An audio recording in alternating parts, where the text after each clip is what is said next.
Good evening Kolkata 91.9 friends FM. আমি হচ্ছি Animesh, and আমি বলেছিলাম না একটা স্পেশাল গেস্টের সাথে আজকে আমাদের দেখা হবে। ওনার সাথে আমরা লাইভ অনে কথা বলবো, প্লাস আমাদের ফ্রেন্ডস এফএম ফেসবুক পেজে ওনাকে আমরা দেখতে পাবো।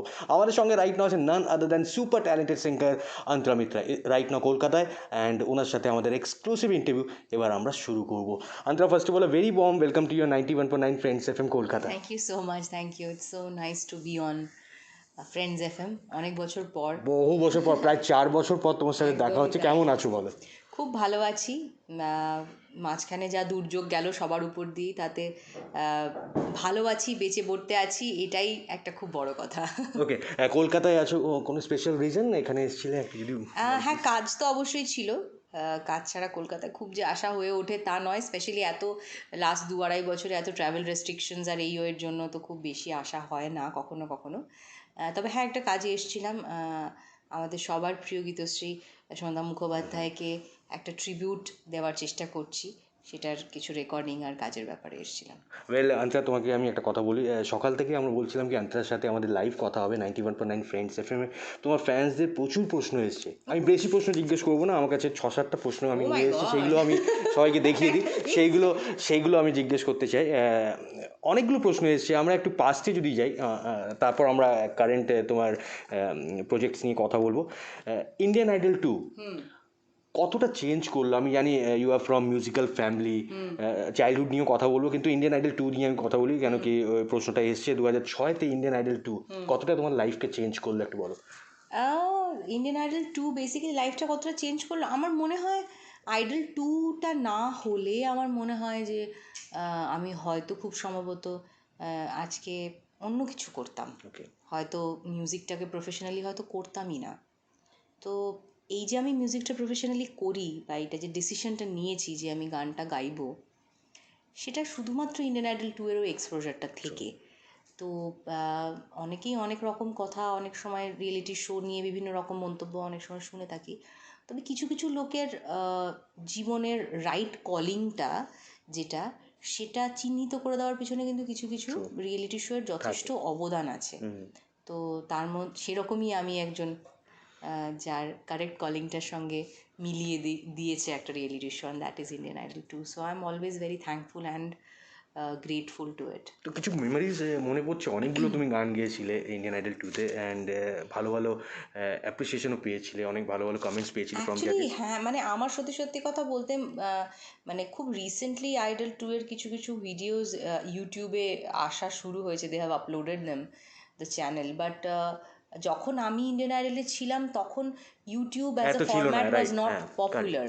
সো কিন্তু the format of Indian idol was so popular. আমার কখনো কখনো মনে হয় যে আমরা যখন ইন্ডিয়ান আইডলে ছিলাম তখন যদি সোশ্যাল মিডিয়া থাকতো, তাহলে মানে কি লেভেল অফ একদম। জনপ্রিয়তা সেটা পেত ইজ আনবিলিভেবল। এখন যেমন people are accustomed or quite tuned to reality shows.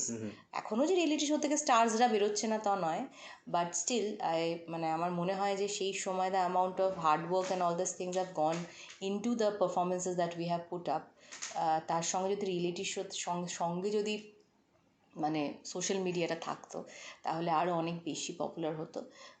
সব মেমোরি ভালো আমার, খুব সব মানে খুব আলাদা করে আমি না কিছু খারাপ ভালো মেমোরি বলতে পারবো না, বিকজ এত ঘোরের মধ্যে ছিলাম ওই 4-5টা মাস, that yeah I don't remember everything very clearly. এটা শুনলে সবাই হয়তো ভাববে যে আচ্ছা, বাট ফ্র্যাঙ্কলি স্পিকিং মানে জাস্ট গেয়ে গেছি, মানে জাস্ট হয়ে গেছে one after the other. So the fact that I was mentored by one of my most favorite singers, that is Mr. Sonu Nigam, ওটা একটা বিশাল বড় পাওয়া আমার জীবনের। ওয়েল, নাথিং কন্ট্রোভার্সি, কিন্তু আমি তোমার থেকে জানতে চাই আন্তরা, তোমার কমেন্ট আমি জানতে চাইবো। অনেকটা চেঞ্জ হয়ে গেছে Indian idol. One of my favourite reality show ছিল, আমি তোমাকে সত্যি কথা বলবো, 1, 2, 3, 4। তারপর যে এতগুলো সিজন এলো, এডিশন এলো, এখন যে এডিশনগুলো চলছে অনেকটা চেঞ্জ হয়েছে। ইয়োর টেক, তোমার কি মনে হয় যেরকম ইন্ডিয়ান আইডল আগে ছিল সেরকমই কি এখনও আছে? দেখুন, শুধু ইন্ডিয়ান আইডল নয়, পুরো overall the whole market of reality show has only changed. Correct. Television, like any other thing, is মানে অলওয়েজ ভেরি একটা খুব ভ্যারিয়েবল প্ল্যাটফর্ম। রাইট। অলওয়েজ মানে সেই মুহূর্তে অডিয়েন্স যে জিনিসটাকে পছন্দ করছে সেটাকেই কেটার করার একটা মনোবৃত্তি অ্যাটলিস্ট টেলিভিশনের থাকে। সো টেলিভিশনটা যেহেতু একটা রেগুলার মিডিয়াম, সেহেতু সেটাকে ওদের খুবই মাথায় রেখে এটা করতে হয়, যে কী ধরনের জিনিস এই মুহূর্তে audience would want to see. So probably what audience is wanting to see certain things in a certain way, and that is why people are catering that to the people. So আমি সত্যি কথা বলতে এটা নিয়ে মেকার্সদেরকে খুব একটা কিছু বলতে চাই না বা দরকার নেই, বিকজ এখন লোকজনের কাছে অনেক রকম মিডিয়াম এসে গেছে। এখন লোকজনের কাছে বিভিন্ন রকম অ্যাপস এসে গেছে, নেটফ্লিক্স এসে গেছে, তার মধ্যেও যারা টেলিভিশন দেখছে, যারা টেলিভিশনের রিয়েলিটি শো টোগুলো দেখার চেষ্টা করছে, তারা হয়তো এই ধরনের ফরম্যাটটাকে বেশি পছন্দ করছে, সেই জন্যই মেকার্সরা এই ধরনের ফরম্যাটটা বানাচ্ছে। একদম ঠিক। Okay, let's talk about your childhood. কেমন ছিল অন্তরা? ছোটবেলায় কি খুব ইন্ট্রোভার্ট ছিলেন, খুব এক্সট্রোভার্ট ছিলেন, কেমন ছিল? মনে হয় আমি ইন্ট্রোভার্ট ছিলাম? আমি একদমই ইন্ট্রোভার্ট ছিলাম না। I was an absolute extrovert child, always very popular in school because of obvious reasons. আমরা এক্সট্রা ক্যারিকুলার করতাম, গানের কম্পিটিশনে নাম ফাম দেওয়া ইত্যাদি ছিল। আমি পড়াশুনোতেও খুব যে খারাপ ছিলাম বলতে পারবো না। আই ওয়াজ কোয়াইট আ মানে above average decent student. And হ্যাঁ, ছোটোবেলাটা খুব ভালো কেটেছে, তার কারণ হচ্ছে শহরতলির ছোটোবেলাগুলো খুব ভালো হয়। মানে নট দ্যাট শহরের ছোটোবেলাগুলো খারাপ হয়, ছোটোবেলাগুলোই ওভারঅল ভালো হয়। তবে যারা মানে আমি যেহেতু শহরতলির মেয়ে, মানে গাছপালা, পুকুর, নদী নালা ইত্যাদির মধ্যে বড় হয়েছি, মসলন্দপুরে। হ্যাঁ, সো আমার মানে মানে আই এম ভেরি মানে গ্ল্যাড কি আমার ছোটোবেলাটা কোনো খুব বড় মেট্রোপলিটন সিটিতে ঘিঞ্জি আর প্রচুর গাড়ির হর্নস আর এইসবের মধ্যে বড় হইনি আমি। আমি বড় মাঠ, বড় পুকুর, ইটের রাস্তা, হ্যাঁ, এবং এখন সেগুলো সবই কংক্রিট হয়ে গেছে, বাট আমি যখন ছোটো ছিলাম ইটের রাস্তা ছিল, খেলার মাঠ ছিল, স্কুলের বড় মাঠ, বড় স্কুল, বিশালকার গেট, এরকম একটা জায়গা হচ্ছে সাইকেল চালিয়ে স্কুল যাওয়া, এইগুলোর মধ্যে বড় হয়েছি। মানে আমার ছোটোবেলাটা, মানে আমার মাঝে মাঝে মনে হয় যে আমাদের পরবর্তী জেনারেশনের ছোটোবেলাটা কী নিয়ে ওরা গল্প করবে, কিছুই নেই। মানে ওরা হয়তো বলবে, আমরা জানিস আমি যখন ক্লাস 5-এ পড়তাম আমার ইনস্টাগ্রামে 100 জন ফলোয়ার ছিল, probably that would be their story. But yeah, আমার কখনো কখনো ভয় লাগে। আমরা অনেক কিছু দেখেছি, ব্ল্যাক অ্যান্ড হোয়াইট টিভি দেখেছি, আমাদের টিভি লাইফে এসেছে। হ্যাঁ, আমরা ফ্লপি দেখেছি, ফ্লপি ডিস্ক দেখেছি, সেখান থেকে সিডি দেখেছি, আমরা ডিভিডি সিডি থেকে আসছি, আমরা ক্যাসেটস দেখেছি, ভিসিআর দেখেছি। সো আমরা একটা লম্বা মানে ইন্টারনেট মানে মানে প্রি ইন্টারনেট জোনটা দেখেছি, লাইভ দেখেছি। আর সবাই বলে না, আমি তো বলি যে আমি খুব মানে I am lucky and I am intelligent, more intelligent than you, because I passed my 12th before Google came in. So so so মানে আমি আজকালকার ছেলেপেলেদের সবসময় এটা বলি যে I am more intelligent than you. একদম ঠিক। ওকে, তারপর অনেক কিছু চেঞ্জ হলো অন্তরা। ইন্ডিয়ান আইডল নিয়ে কথা বলি। ইন্ডিয়ান আইডল শেষ হলো, তারপর মুম্বাই তুমি শিফট করে গেলে। ওটা একটা খুব বড় ডিসিশন ছিল মুম্বাই শিফট করা। খুব স্ট্রাগলিং পিরিয়ড ছিল, যেটা আমি খবর পেয়েছি। তোমার ফ্যান্সরাও এই প্রশ্নটা জিজ্ঞেস করেছে, ওই স্ট্রাগলিং পিরিয়ডটা নিয়ে একটু কথা বলো। যা খবর পেয়েছি ইনস্ট্যান্ট নুডলস তুমি খেতে একটা সময়। ইটস এ মানে এটা কি কারেক্ট? এটা কি? আমি বলি, শুনুন, ব্যাপারটা হচ্ছে ইনস্ট্যান্ট নুডলসটা খেতাম বিকজ আমি যে মানে পিজিটাতে থাকতাম, যেখানে পেইং গেস্ট থাকতাম, সেখানে রান্না করে খাওয়ার মানে the only thing you could cook is instant noodles. তো সেই জন্য ইনস্ট্যান্ট নুডলস খুব খাওয়া হতো। আর তাছাড়া প্রচুর ফাস্টফুড খাওয়া হতো, বিকজ মানে ফাস্টফুড জয়েন্টগুলোতে তখন সবচেয়ে বেশি ওই টেক অ্যাওয়ে ব্যাপারটা ছিল। আজ থেকে প্রায় 10-15 বছর আগে সুইগি জোম্যাটো তো ছিল না, তো তখন নিজে যেতে হবে কিছু কিনতে গেলে। সো তখন ওই দাঁড়িয়ে পট করে কিনে নিয়ে আসার মধ্যে সবাই ফাস্টফুড জয়েন্ট, যেখানে রোল, বার্গার ইত্যাদি পাওয়া যায়, সেটাই ফাস্ট তোমাকে দিতে পারবে। সো সেইগুলো খাওয়া হয়েছে বিকজ মানে that was needed at that point of time. এবারে এই ধরনের গল্প সবার আছে, এভরিবডি হ্যাজ দিস স্টোরিজ, আর without this stories none of your struggles আর অ্যাকচুয়ালি স্ট্রাগল। এই স্টোরিগুলোকে আমার ব্যক্তিগতভাবে মনে হয়, আমি জানি these are all written on my মানে Wikipedia and all, but I don't like to romanticise about this. This is actually not the story of my struggle. আমার স্ট্রাগলের স্টোরিটা হচ্ছে after I got my first song. আমি যখন আমার প্রথম ছবির গানটা যেটা পপুলার হয়েছিল 2010-এর release, that is Bheegisi Bhaagisi in the film Rajneeti, ওই গানটা পাওয়ার পর আমার রিয়েল স্ট্রাগলটা শুরু হয়। Because by then I would ask people কি আমার একটা গান গাওয়াও, আমার একটা গান গাওয়াও। ওকে, তারপরে যখন তুমি অলরেডি একটা গান পেয়ে গেছো, সেকেন্ড গানটা পাওয়ার স্ট্রাগলটা অনেক বেশি হয়। আচ্ছা, বিকজ তখন already people have acclaimed you as a playback singer, now what. Correct, এটা হচ্ছে more struggling then before you get a song. সবাই বলো না একটা গান পেয়ে গেলে আমার, নো লাইফ চেঞ্জ হয়ে যাবে ভাবে। নো, একটা গান পেয়ে গিয়ে লাইফ খুব কম লোকের চেঞ্জ হয়। কিউকি তুম হি হো একবারই হয়, এটা রোজ রোজ হয় না। দের আর মেনি পিপল যারা একটা গান গিয়ে লাইফ চেঞ্জ করতে পারেনি, কেউ একটা গান গিয়ে লাইফ চেঞ্জ করতে পারে না। সো বেসিক্যালি যেটা আমি ওভার দ্য ইয়ার শিখেছি সেটা হচ্ছে, যখন আমাকে কেউ জিজ্ঞেস করে না যে তোমার স্ট্রাগলিং পিরিয়ডটা কীরকম ছিল, স্ট্রাগলটা তো আমার এখন স্টার্ট হয়েছে। This is the real struggle. Okay, নিজেকে টিকিয়ে রাখার স্ট্রাগল। আরও সবচেয়ে বড় কথা, অনেক খারাপ মানে খুব ভালো কাজ না, মানে মিডিওকার কাজের মধ্যে একটা ভালো কাজ করার স্ট্রাগল, সেটা খুব বড় struggle.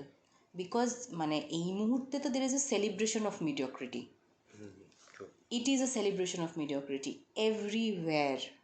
If you are good, you will not get any chance. If you are very bad, then you will not get any chance. But if you are mediocre, then you have your chances. Okay, And we have not been taught that way, না আমাদের তো এরকমভাবে শেখানো হয়নি। তোমার mediocre করার জন্য তুমি গান মানে তুমি মিডিওকার গান বাজনা করবে সেই জন্য তোমার গান বাজনা করানো হয়নি। সো আমরা always aimed for the supremacy. Right, সেই কারণে আমাদের মিডিওকারটা একটুখানি আউট অফ আর টেস্ট।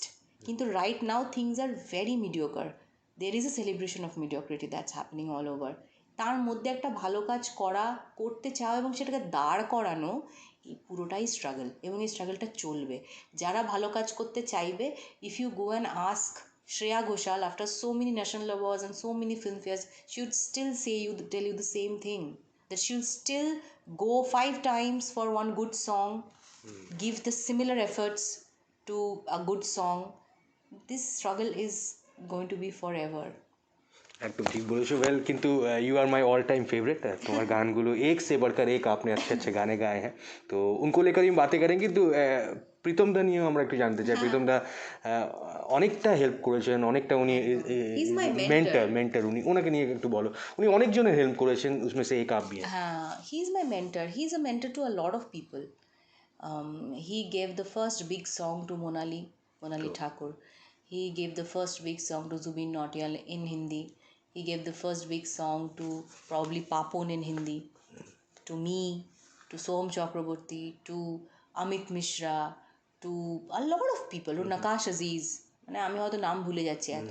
আমার মনে হয় না মানে একটা বড় মিউজিক ডিরেক্টর তো প্রচুর আছে, প্রচুর মিউজিক ডিরেক্টর প্রচুর সিঙ্গার্সকে লঞ্চও করেছে, কিন্তু এতগুলো মেন স্ট্রিম সিঙ্গারকে একবারে লঞ্চ করা মানে ওয়ান আফটার দি আদার, আমার মনে হয় প্রীতমদার মতন কেউ করেছে। একদম ঠিক, একদমই না, মানে এতগুলো এবং রিস্ক নিয়ে। He has no idea whether the song will work or not, but he did it. তো মানে দাদার তো তুলনা মেলা ভার এটাতে, পুরো ব্যাপারটাতেই। তো কি বলবো ওনার ব্যাপারে, he is a mentor and he knows what he is doing, he is very very aware of his craft. ভদ্রলোকের নিজের ক্রাফট এবং স্কিল সেটের উপরে সাংঘাতিক বিশ্বাস, তিনি জানেন তিনি কি করছেন, এবং সেই জন্যই উনি এইগুলো করতে পারেন। লোকে লঞ্চ করা টরা টাইপের ব্যাপার ওনার কাছে কোনো ব্যাপারই না, বিকজ ওনার নিজের ক্রাফটটার ব্যাপারে উনি এত কনফিডেন্ট, যেটা খুব ভালো একটা piece of craft. So he can very happily মানে launch anybody at any given point of time. Antara we are live on 91.9 Friends FM right now. पूरा कोलकाता तुम्हारे এখন राइट नाउ सुनছে। घेरुआ लेकर भी थोड़ा सा बातें करना चाहेंगे। उन्होंने भी काफ़ी, इस गाने ने भी काफ़ी सभी के दिल को छुआ। জনম জনম গানে কি अगर बातें करें, এই গানগুলো মনে হয় আমাদের রেডিও চ্যানেল সবসময় টপ লিস্টে থাকে। এটা কি তোমারও फेवरेट कि और कोई गाना है जो आपके बहुत दिल के करीब है? मेरे खुद के गाए हुए गाने में कभी भी वापस उल्टा चला के नहीं अच्छा, आप सुनती नहीं हैं? ओके, इनफैक्ट रेडियो में आता है तो भी मैं चैनल चेंज कर देती हूँ। वाई रीज़न की है? I don't know. I can't sit back and listen to my own songs. I don't know. I don't feel nice. মানে প্রবাবলি আমি হয়তো তার মধ্যে আরও 5টা ভুল বার করবো, এইটা এরকম করে কেন গাইলাম, এই জায়গাটা ভালো চেঞ্জ একটু কিছু একটা করতে আই ডোন্ট নো, আমি পারি না শুনতে আমার নিজে, মানে কখনো পাসিংয়ে বেজে যাচ্ছে আমি সেটাকে চেঞ্জ করতে পারবো না, is okay. But if I have that thing that I can change the song, I have the remote in my hand, I would always change it. Okay. अच्छा, अच्छा, একটা আরেকটা খুব ফানি প্রশ্ন এসছে, আমি চাই आप भी फन वे में इसका आंसर दें। আচ্ছা। নর্মালি যে সিঙ্গার্সদের ইন্টারভিউ হয় বা তুমি যখন একটা इवेंटे जाओ বা একটা पार्टीতে जाओ, लोग आते हैं और जैसे आरजेस को देख के बोलते हैं कि आप बोलना शुरू कीजिए, वैसे सिंगर्स को देख के बोलते हैं आप गाना शुरू कीजिए। বিলকুল। তো কি করে হ্যান্ডেল করো? মাঝে মাঝে সবসময় তো মুড বাবা, থাকে না, মুড একবার তো খারাপ আমার থাকে। প্রচন্ড একটা মাথা গরম একটা হয়ে একটা গেছিল। এক্সপিরিয়েন্স একটু হ্যাঁ, শেয়ার একটা করে দাও। এক্সপিরিয়েন্স বলছি আমার একবার, মানে ওয়ান্স, আমি খুব একটা জেনারেলি রেগে যাই না এই ব্যাপারগুলোতে, আমি খুব হেসে টেসে কাটিয়ে দিতে পারি। কিন্তু আমার মনে আছে আমার নিজের কাজিন সিস্টারের বিয়েতে, বিয়ে চলছে, ঠিক আছে, ওর বিয়ে হচ্ছে ওখানে, এবং একজন আমাকে সাইডে ডেকে নিয়ে গিয়ে বলছে, গাও। একটা গান গাও না প্লিজ। বিয়ে চলছে, হ্যাঁ। সারা বাড়িতে লোকজন, পিছনে সানাই বাজছে, আর আই এম নট জোকিং। আর আমি মানে আমার বোন যদি এটা শুনছে এখন, তো ও জানে আমি কার কথা বলছি, মানে হু ডিড দিস। ওর মানে ও যখন মানে উনি পরে রিলেটিভ শুনেছে, রিলেটিভ আছেন? রিলেটিভ ঠিক না, মানে পরিচিত আর আচ্ছা, কি। ঠিক আছে।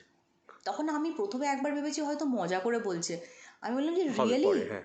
বললাম যে রিয়েলি, তো বলছে যে হ্যাঁ মানে আমরা তো তোকে কখনোই পাবো না, একটা গান শোনা না, একটু গুনগুন করে 2 লাইন শোনা। মানে আই সেড ওকে, मैंने I lost it that day. कौन मैंने सा आई गाना गाया आपने? नहीं नहीं गाया मैं, पहली पहली दफ़ा मैं आई वॉकड অফ, মানে আমি ওখান থেকে ওয়াক করে বেরিয়ে গেছি, বিকজ আমি বুঝতে পারছিলাম না আমি কি বলতে কি বলে দেবো। হুম হুম। মানে আই ডোন্ট নো, মানে দিস ইজ নট ডান। মানে আমি বলি তো অ্যাক্টার বন্ধুদের, আমার কিছু অ্যাক্টার বন্ধু বান্ধব আছে, তাদের আমি বলি যে थैंक गॉड तुम लोग एक्टर हो। हाँ। लोग मतलब चढ़ती धूप में खड़े होकर तुमको ये तो नहीं बोलते कि एक थोड़ा एक्टिंग एक्टिंग करके करो। बताओ। गाना गाना गा पाना और डांस जानना, ये दोनों बड़ा ही अभिशाप है। हाँ। क्योंकि कभी भी कहीं पे भी खड़ा करके आदमी बोल सकता है कि गाना सुना। डांस कर लो, गाना गा लो। हाँ, we not necessarily all the time you are in the mood to do so, Correct. But people would ask you what to do then. बिल्कुल, ये होता है, ये फैंस का भी एक डिमांड रहता है, जिनको पसंद करते हैं उनसे वो हमेशा गाना सुनना चाहते हैं, এই জিনিসটা হয়। কিন্তু তোমার থেকে আমি জানতে চাই, अगर आपको एक টাইম মেশিন দিয়া দেয়, তোমাকে যদি একটা টাইম মেশিন দিলাম আর তোমাকে যে কোনো একটা এরারে তুমি যেতে পারো, আগেও যেতে পারো পিছনেও যেতে পারো, কোন একটা এরারে তুমি যেতে চাইবে, वहाँ जाके आप थोड़ी देर बैठ कर रिलीव करना चाहेंगी, वो एरा कौन सा होगा, কোথায় তুমি যেতে চাইবে, কার সাথে কথা বলতে চাইবে? আমি ফিউচারে তো যেতে চাই না, বিকজ ফিউচারে তো এমনি তো যাবো, হ্যাঁ। যেটাতে যেতে পারবো না সেটাতে যেতে চাই, that is past. And I think I would want to go back to the era of Pancham da বাহ। And want to work with him. That is one thing I would want to do. ওই একটা তো মানে ওই মানে ওই ওই স্বপ্নটা তো আর কোনোদিন আদারওয়াইজ পূরণ হবে না, মানে পঞ্চমদার সাথে কাজ করা বা বসে একটু কথা বলবে, একটু হ্যাঁ। কথা বলা, ওইটা তো হবে না। The amount of work that man has done, মানে আনবিলিভেবল। মানে আমি আরও বলতে পারতাম, আমি বলতে পারতাম যে মদন মোহনের এরাতে চলে যেতে চাই, বাট আমি ফ্র্যাঙ্কলি স্পিকিং আমি পঞ্চমদার এরাতেই যেতে চাই, and I want to have a song with him. Current যে গানগুলো আমরা শুনছি, অনেকটা ট্রেন্ড লাস্ট ফিউ ইয়ার্সে চেঞ্জ হয়েছে, what's your take about it? মানে গানগুলো অনেক চেঞ্জ হয়ে গেছে, अभी आजकल जो गाने बन रहे हैं इसके बारे में आपकी क्या टेक है? अभी चेंज तो इनएविटेबल है, इसको तो रोक नहीं पाएंगे। अब वो किस दिशा में चेंज होगा, वो थोड़ा एक मतलब एक सोचने वाली बात हो सकती है। কিন্তু আমার যেটা মনে হয় সেটা হচ্ছে মানে যারা ভালো মিউজিশিয়ানস তারা অলওয়েজ কিছু ভালো দেওয়ারই চেষ্টা করবে। মানে in the same year when some really not so cool গান বেরিয়েছে, সেই সেম ইয়ারে কিন্তু অ্যাদিলা মুশকিলের মতন একটা অ্যালবামও রিলিজ একদম করেছে। Correct. So it is on the audience যে কি কোনটা চুজ করবে, ওরা কোনটা গাইবে, মানে কোনটা শুনবে বা কোনটাকে মানে পুশ করবে আগে to make it a bigger hit or something. এটা টোটালি অডিয়েন্সের উপরে মানে মানে মানে absolutely depends on the audience. But over the period of time যেটা হয়েছে, যেটা আমি রিয়েলাইজ করছি, যেটা মানুষের সাংঘাতিক লেভেলে অ্যাটেনশন স্প্যানটা কমেছে, everything is going shorter than shorter.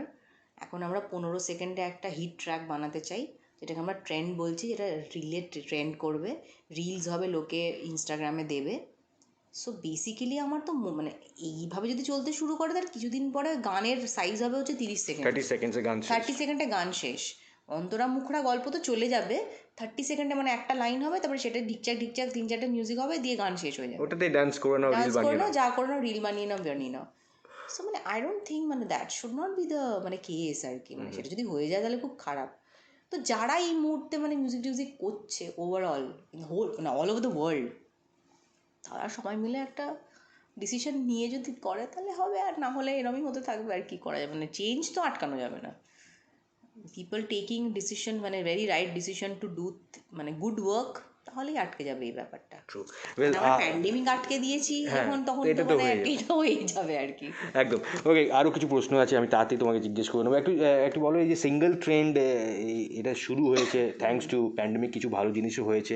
आगे একটা টাइम ছিল, एरा ছিল 90s का एरा में हम सुन पाते थे सिंगल सॉन्ग्स को, सोलो सॉन्ग्स को। अभी फिर से वो ट्रेंड जो है वो शुरू हुआ है। फ्यू वर्ड्स अबाउट इट, তুমি কি বলো, তোমার কি comments? Singles is a very good thing, YouTube is a excellent platform. আর ইন্ডি পপ যেটা মানে ইন্ডিপেন্ডেন্ট পপ যেটা, সেটা অলওয়েজ ইন্ডিয়াতে একটা ভালো মার্কেট ছিল একটা আগে, সময়। হ্যাঁ। সেটা যদি ফিরে আনানো মানে ফিরিয়ে আসা যায়, যদিও আমার মনে হয় বলিউড সব কনজিউম করে নেবে, মানে people trying to do indie space, film music will consume it and eventually people will become playback singer.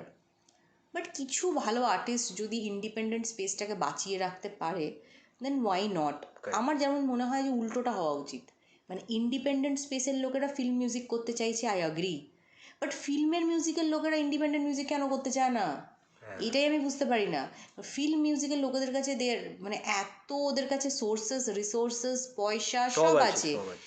I have not seen one established film মানে musician trying to do মানে proactively independent music, যার প্রতি বছর একটা album cut করছে বা 4টে single বেরোচ্ছে। I have not seen one. I don't want to take names, but I think যারা ছোটোখাটো ফিল্মে কাজ টাজ করছে তারা still trying, but the A listers are not trying. Till the time the A listers are not trying to do it, it's not going to happen. True, very true. अच्छा, একটা প্রশ্ন একটা এসেছিল, আমি ছোট্ট করে একটু জিজ্ঞেস করি। बेबी जान लेकर थोड़ी सी बातें कर ली। ये इसने रिकॉर्ड भी बनाया था जो विकीपीडिया में भी देखा है, आपके फैंस भी जानना चाहते हैं। फास्टेस्ट बेंगली लैंग्वेज, হ্যাঁ language video track 1 million views cross করেছিল। এটা খুব মানে বাংলাদেশের খুব মানে বাংলাদেশের শাহরুখ খান বলা হয় শাকিবকে। Shakib Khan is the biggest hero in Bangladesh, he is the biggest, he is Amitabh Bachchan, Shahrukh Khan, all combined there. So it was not a surprise to me that মানে গানটা এত মানে পপুলার হয়ে যাবে। মিউজিক ছিল দোলন মৈনাকের, আমি আর নাকাশ গেয়েছিলাম। So yeah, that song hit the fastest numbers on YouTube. And হিরোইন্সগুলো সব ইন্ডিয়ার ছিল, শ্রাবন্তী ছিল ওটাতে, but the hero was Shakib Khan, and he had a double role. So it is a very very successful film in Bangladesh, and yeah, the song did really well. Great, congratulations. Antara last है কিছু প্রশ্ন জিজ্ঞেস। Cheers Kolkata আমাদের শোয়ের নাম। কলকাতা কি एक चीज़ जिसे देखकर आप कहेंगे চিয়ার্স কলকাতা? কলকাতা কি এক চিজ? যেটা তোমার মনে হয় এটা শুধু কলকাতাতেই আছে, আর এটার জন্য আমরা বলতে পারি oh my god, there so many things. কলকাতাতে একটা জিনিস যেটা আছে, যেটা খুব মানে কলকাতার লোকেরা এক্সাইটেড থাকে, আমি ছোটোবেলা থেকে এক্সাইটেড ছিলাম, সারা জীবন থাকবো এক্সাইটেড। আমার প্রতি বছর ভিজিট করা হয় না, বাট এত অর্গানাইজড ওয়েতে আর এত বছর ধরে একটা বুক ফেয়ার আমার মনে হয় না অন্য কোনো সিটিতে হয়।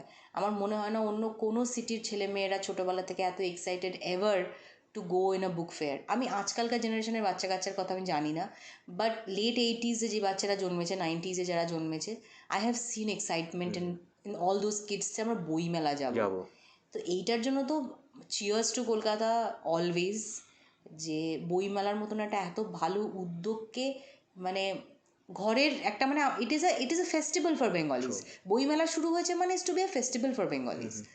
তো মানে এই কালচারাল রিচনেসটা, আমি তো বহু মানে রাজ্যে রাজ্যে ঘোরা হয় আমার, আছে প্রত্যেকটা রাজ্যের একটা আলাদা আলাদা রিচনেস আছে, কিন্তু এই কালচারাল রিচনেসটা আমি একমাত্র কলকাতাতে পাই। অ্যাবসলিউটলি, একদম ঠিক। ওয়েল, যারা শুনছে তোমাকে রাইট না, তাদের জন্য কি মেসেজ থাকবে? ফ্যান্সদের জন্য একটা মেসেज। আর 2 लाइन हम आपसे सुनना चाहेंगे जब आपको आज हमने पाया।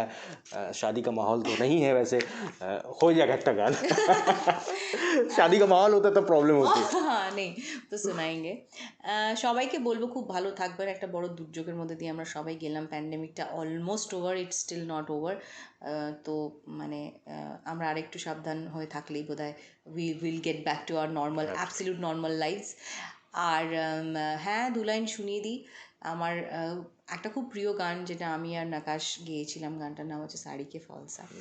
सो साया जब से मिला तेरा साया भाया, मुझे हर बार तू भाया लाया। सपने हजार तू लाया ऐसे ऐसे हाँ ऐसे ऐसे सच करके मेरे सपने सच करके कहा जल्दी बच करके टच करके टच करके टच करके दिल से दिल अटैच किया रे कभी छोड़ दिया दिल कभी कैच किया रे साड़ी के फॉल सा कभी मैच किया रे कभी छोड़ दिया दिल कभी कैच किया रे क्या बात है Antara, thank you so you so much much. Friends FM के साथ बातें करने के लिए, इतना कुछ हमारे साथ शेयर करने के लिए। आज आपके पूरे लाइफ के बारे में हमने बातें की, आपके फैंस के सवाल हमने आपके साथ शेयर किए। Thank you so much Friends FM को समय देने के लिए। All the best and you are the best. Thank you so much, Friends FM. Thank you so I will see you all soon. Thank you so much. That's all from me, back to you, से John.